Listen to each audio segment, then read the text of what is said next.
નમસ્કાર દોસ્તો, આજના વિડીયોમાં વાત કરીશું ગુજરાતી ફિલ્મના હિરોઈન સ્નેહા વિશે। તારીખ 29 સપ્ટેમ્બર 1972ના રોજ સિંધી પંજાબી પરિવારમાં જન્મેલા સ્નેહા અને પિતા અશોક સિંધી હતા, જ્યારે માતા પંજાબી હતા। માત્ર 12 ધોરણ સુધીનો અભ્યાસ અંગ્રેજી માધ્યમમાં લીધો હતો।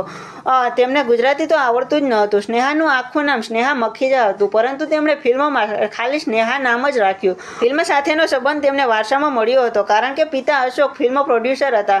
સ્નેહાની પહેલી ફિલ્મ હતી મહેસાગરના આરે 1989માં આવેલી। આ ફિલ્મના મુખ્ય હીરો રણજીત રાજ હતા અને આ ફિલ્મ ખૂબ હિટ રહી।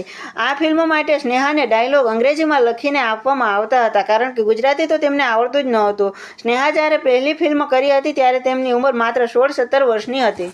તેમણે મોટાભાગની ફિલ્મ નરેશ કનોડિયા અને રણજીત રાજ સાથે કરી હતી। નરેશ કનોડિયાની ઉંમર તે વખતે 42 વર્ષની હતી, એટલે સ્નેહા તેમને અંકલ કહીને બોલાવતા। તેમની જાણીતી ફિલ્મની વાત કરીએ તો લાડી તો લાખની, સાહેબો સવા લાખનો, મહેંદી લીલીને રંગ રાતો, ટહુકે સાજણ સાંભળે વગેરે છે।